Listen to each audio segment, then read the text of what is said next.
Channel पर आपका स्वागत करता हूं। उम्मीद है आप अच्छे होंगे, खुश होंगे और आपको वीडियो समझ आई होगी। तो हम अपने टॉपिक की तरफ चलते हैं। कल पढ़ा था हमने आकाशगंगा। आकाशगंगा क्या पढ़ा था दोस्तों? आकाशगंगा। आकाशगंगा क्या होती है? असंख्य तारों के समूह को आकाशगंगा कहा जाता है। असंख्य तारों के समूह को। तो इसका थोड़ा रिवीजन कर लेते हैं। इसके 26,000 प्रकाश वर्ष की दूरी पर क्या सूर्य स्थित है। ऐसे काफ़ी सूर्य ब्रह्मांड में स्थित है। सूर्य से बड़े भी काफ़ी तारे हैं, लेकिन सूर्य नज़दीक होने के कारण हमें ज़्यादा बड़ा दिखाई देता है। अगर हम बात करें तो सूर्य के पास में स्थित है प्रॉक्सिमा सेंचुरी, जबकि सूर्य अपना एक चक्कर 25 करोड़ साल में पूरा करता है, जिसको क्या कहा जाता है? ब्रह्मांड वर्ष कहा जाता है। इसे ब्रह्मांड वर्ष कहा जाता है। 3 आकाश गंगाओं का समूह क्या कहलाता है? Super cluster. क्या कहलाता है? Super cluster.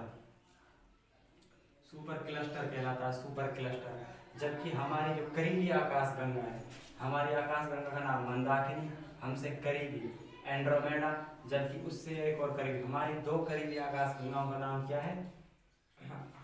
NGCM।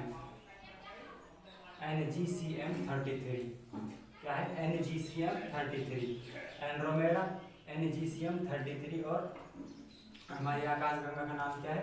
मिल्की वे, दुग्ध मेखला या फिर मंदाकिनी। क्या है? दुग्ध मेखला या फिर मंदाकिनी। इन तीनों के समूह को, 3 आकाश गंगाओं के समूह को क्या कहा जाता है? Super cluster. दोस्तों क्या कहा जाता है? Super cluster.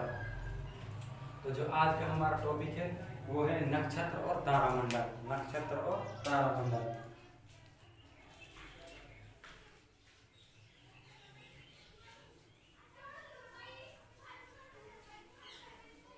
नक्षत्र और तारामंडल क्या है दोस्तों? नक्षत्र और तारामंडल। तो नक्षत्र किसे कहते हैं? नक्षत्र। नक्षत्रों का उपयोग आज हम देखें तो ज्योतिषों में बहुत किया जाता है। यानी ग्रहों और नक्षत्रों को देखकर विवाह की, हिंदू कम्युनिटी में विवाह की डेट फिक्स करना या फिर किसी भी शुभ कार्य के लिए इनका उपयोग किया जाता है। हिंदू कम्युनिटी में ब्राह्मणों द्वारा, पंडितों द्वारा एक शुभ समय निकाला जाता है इनको देखकर। जबकि अगर हम ज्योग्राफी, हम यहाँ पर क्या पढ़ रहे हैं? ज्योग्राफी। तो ज्योग्राफी में इसका अलग काम है, ठीक है। तो इसको ये मान लो हमारी क्या है? आकाशगंगा। आकाशगंगा में क्या है? सूर्य स्थित है, जिसके पास क्या है? स्वयं की ऊर्जा है। उतना ये भी क्या है? एक तारा। सूर्य से बड़े विशाल काफी तारे स्थित हैं आकाशगंगा में, लेकिन सूर्य हमारे करीब होने के कारण हमें बड़ा प्रतीत होता है। सूर्य के करीबी तारे को प्रॉक्सिमा सेंचुरी कहा जाता है। जबकि अगर हम बात करें नक्षत्र की, तो सूर्य के पास स्थित तारों का समूह, सूर्य के पास स्थित तारों का समूह क्या कहलाता है? नक्षत्र। दोस्तों सूर्य के पास स्थित तारों का समूह क्या कहलाता है? नक्षत्र। क्या कहलाता है? नक्षत्र। सूर्य के पास स्थित, सूर्य के पास स्थित तारों का समूह, तारों का समूह क्या कहलाता है? नक्षत्र। क्या कहलाता है? नक्षत्र। सूर्य के पास स्थित तारों के समूह को क्या कहते हैं? नक्षत्र। अगर हम इनकी संख्या की बात करें टोटली, तो क्या कहते हैं? इनकी संख्या, इनकी संख्या है 27। कितनी है दोस्तों? 27। सूर्य के पास स्थित तारों के समूह को क्या कहा जाता है? नक्षत्र। जबकि इनकी टोटली जो संख्या है वो क्या है? 27, 27। अब हम बात करें, नक्षत्र की गति कर रहे हैं आकाशगंगा में, सूर्य भी गति कर रहा है आकाशगंगा में। क्या कर रहा है? सूर्य भी गति कर रहा है क्या? आकाशगंगा में सूर्य भी गति कर रहा है आकाशगंगा में। सन प्रत्येक एक माह में कितने? एक माह में, एक माह में, एक माह में 2.25 कितने? 2.25 नक्षत्रों को क्रॉस करता है। कौन? सूर्य क्रॉस करता है। 2.25 नक्षत्रों को क्या करता है? क्रॉस करता है। कौन? सूर्य। तो एक साल में,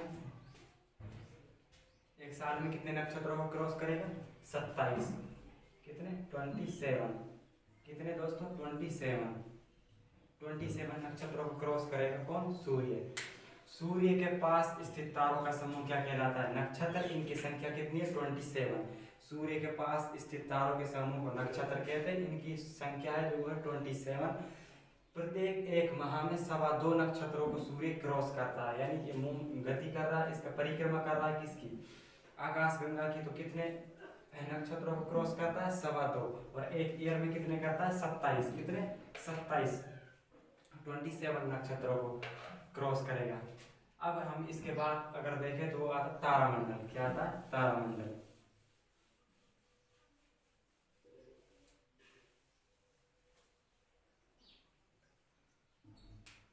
तारामंडल, तारामंडल, तारामंडल क्या कहलाता है, तारामंडल।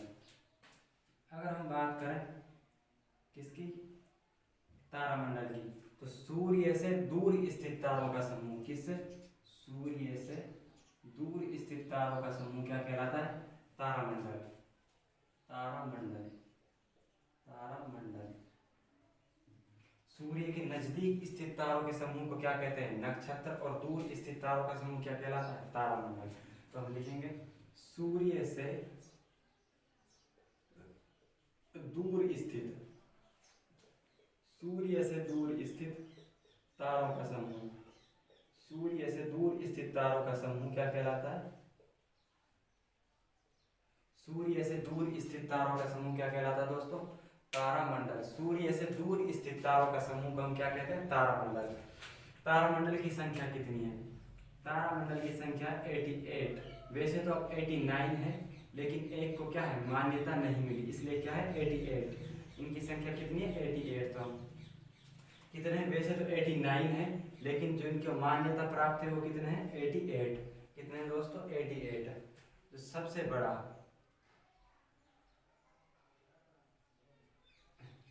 तो इसमें तारों के कुछ ग्रुप्स पाए जाते हैं, ठीक है, तारों के ग्रुप्स, उनको क्या कहते हैं,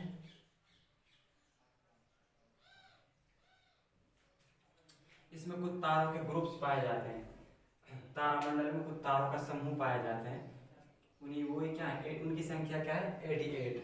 यानी तारों के सूर्य से दूर स्थित तारों का समूह क्या कहलाता है, तारामंडल, और उनकी संख्या क्या है, 88। इसमें एक तारों का समूह पाया जाता है जिसको क्या कहते हैं, ओरियन। क्या कहा जाता है, ओरियन, ORION। ओरियन क्या कहा जाता है उसको, ओरियन कहा जाता है, ओरियन, ORION। क्या कहा जाता है दोस्तों, ओरियन कहा जाता है, ओरियन। या फिर इसको क्या कहा जाता है, हंटर। क्या कहा जाता है दोस्तों इसको, हंटर। हंटर, हंटर का मतलब होता है एक प्रकार से शिकारी। इसकी जो आकृति दिखाई गई है, जो प्रतीत होती है, तो वो किसके समान दिखाई देती है, एक शिकारी के समान। इस प्रकार से इसकी कुछ ऐसी संरचना है, ये इसका एक हाथ हो गया, एक हाथ इसका ऐसा है, तो कुछ इस प्रकार से इसकी एक क्या है, संरचना दिखाई गई है। तो ये क्या, इसका एक धनुष हो गया। इस प्रकार से ये तारों के, ये तारे हैं, इनको क्या कर दिया गया है, मिला दिया गया है इनको, इसलिए एक संरचना का निर्माण हुआ है। इस प्रकार की एक संरचना है। तो इस प्रकार ये क्या होगा, इसका धनुष, और मतलब जिस प्रकार ये किसी चीज का शिकार कर रहा हो, शिकार, इसलिए इसको क्या कहा गया, हंटर, यानी शिकारी तारा। हंटर या शिकारी तारा के नाम से इसे जाना जाता है। दूसरा जो है, मतलब इसके पास एक तारा पाया जाता है जिसका नाम क्या है, साइरस। क्या नाम है, साइरस, साइरस। साइरस का दूसरा नाम है dog star, DOGSTAR, dog star. Cyrus को सबसे चमकीला तारे के नाम से जाना जाता है, ठीक है। साइरस को क्या कहा जाता है, सबसे चमकीला तारा, सबसे चमकीला तारा, चमकीला, सबसे चमकीले तारे के नाम से किसे जाना जाता है, साइरस को। किसे जाना, साइरस। एक क्षुद्र ग्रह है जिसका नाम क्या है, सेरेस।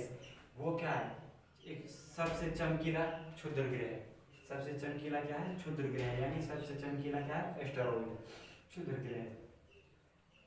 सबसे चमकीला क्या है, क्षुद्र ग्रह, वो है सेरेस। और सबसे जो चमकीला तारा क्या, सबसे जो चमकीला क्या है तारा, वो क्या है, साइरस। जबकि किसके पास पाया जाता है, ओरियन ग्रुप के पास, ठीक है, हंटर यानी शिकारी तारे के पास। अब इसमें दो संरचनाएं और पाई जाती है, इसमें दो संरचनाएं और पाई जाती हैं, जिन्हें क्या कहा जाता है, सप्तऋषि। सप्तऋषि यानी 7 तारों के समूह को क्या कहा जाता है, सप्तऋषि। सप्तऋषि की संख्या कितनी है, 2, यानी 2 पाए जाते हैं, एक लघु, एक ओरियन, सॉरी एक मेजर और एक माइनर, यानी एक लघु और एक बृहद। लघु सप्तऋषि, लघु सप्तऋषि और एक पाया जाता है बृहद सप्तऋषि। बृहद सप्तऋषि क्या पाया जाता है, एक बृहद सप्तऋषि और एक पाया जाता है लघु सप्तऋषि। यानी एक पाया जाता है मेजर, एक माइनर, माइनर और एक क्या होता है, मेजर, MEJO, मेजर MINER। एक होता है मेजर, एक होता है माइनर। ठीक है, मेजर को कहा जाता है बड़ा और लघु को कहा जाता है छोटा। यानी एक छोटा सप्तऋषि पाया जाता है, एक बड़ा सप्तऋषि पाया जाता है। इन दोनों के बीच में एक तारा पाया जाता है जिसको कहते हैं पोलर स्टार। इसी संरचना कुछ इस प्रकार है।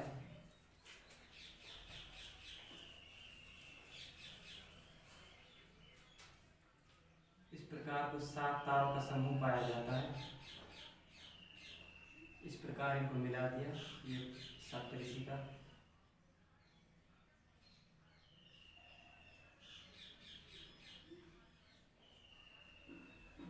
इनके बीच में एक स्टार पाया जाता है जिसको क्या कहा जाता है, polar star. POLER, polar star. Polar star का मतलब होता है ध्रुव तारा। ध्रुव तारा, ध्रुव तारा, ध्रुव तारा का मतलब ये हमेशा उत्तर दिशा को दिखाता है। क्या, ये हमेशा उत्तर दिशा को दिखाता है, जिसे पोलर स्टार या ध्रुव तारा कहा जाता है। किसके बीच में पाया जाता है, उर्सा मेजर और उर्सा माइनर। उर्सा मेजर और उर्सा माइनर यानी लघु सप्तऋषि और बृहद सप्तऋषि के बीच में पाया जाता है। लघु सप्तऋषि और बृहद सप्तऋषि। बृहद सप्तऋषि। नक्षत्र क्या है, नक्षत्र सूर्य के करीब यानी सूर्य के करीब स्थित तारों का समूह नक्षत्र कहलाता है, जिनकी संख्या कितनी है, 27। एक माह में जो सूर्य उन्हें क्रॉस करता है उनकी संख्या 2.25 है, यानी 2.25 नक्षत्र को सूर्य क्रॉस करता है एक माह में, जबकि एक साल में 27 यानी 27 नक्षत्रों को क्रॉस करता है। अगर हम बात करें तारामंडल की, अगर हम बात करें किसकी, तारामंडल की, तो तारामंडल क्या, सूर्य से दूर स्थित तारों का समूह। सूर्य से दूर स्थित तारों का समूह क्या कहलाता है, तारामंडल। दूर स्थित समूह क्या कहते हैं, तारामंडल। तारामंडल की संख्या कितनी है, मान्य वैसे तो 89 है, लेकिन मान्यता प्राप्त 88 है। तो हम कितने काउंट करेंगे, 88 ही काउंट करेंगे। 88। तो सबसे उसमें एक स्टार पाया जाता है जिसको क्या कहते हैं, ओरियन। क्या कहा जाता है, ग्रुप पाया जाता है तारों का, इसमें 88 है, जिनमें से एक क्या है, ओरियन। ओरियन को क्या कहा जाता है, हंटर, क्योंकि इसकी संरचना एक जैसे धनुष चलाते हैं ना, इस प्रकार की है, तो इसलिए क्या शिकारी के रूप में इसे दिखाया गया है, तो इसलिए इसे क्या कहा जाता है, हंटर। क्या कहा जाता है, हंटर स्टार, हंटर स्टार। ठीक है, तो इसके पास एक और तारा पाया जाता है जिसे सबसे चमकीला तारा कहा जाता है, उसका नाम है साइरस या फिर डॉग स्टार। क्या कहा जाता है उसको, साइरस। सबसे चमकीला तारा साइरस, सबसे चमकीला तारा साइरस, सबसे चमकीला तारा साइरस। दोस्तों सबसे चमकीला तारा कौन सा है, साइरस। अगर हम बात करें तो इसमें पाया जाता है सप्तऋषि समूह, यानी 7 तारों से मिलकर बनी संरचना को क्या कहा जाता है, सप्तऋषि। सप्तऋषि तो 2 पाया जाता है, एक तो मेजर और एक माइनर, यानी एक लघु सप्तऋषि, एक बृहद सप्तऋषि, यानी एक उर्सा मेजर और एक उर्सा माइनर। इन दोनों के बीच में एक तारा पाया जाता है, स्टार पाया जाता है, जिसको कहा जाता है पोलर स्टार या ध्रुव तारा। पोलर स्टार या ध्रुव तारा, जो उत्तर दिशा को दिखाता है, उत्तर दिशा में ही होता है।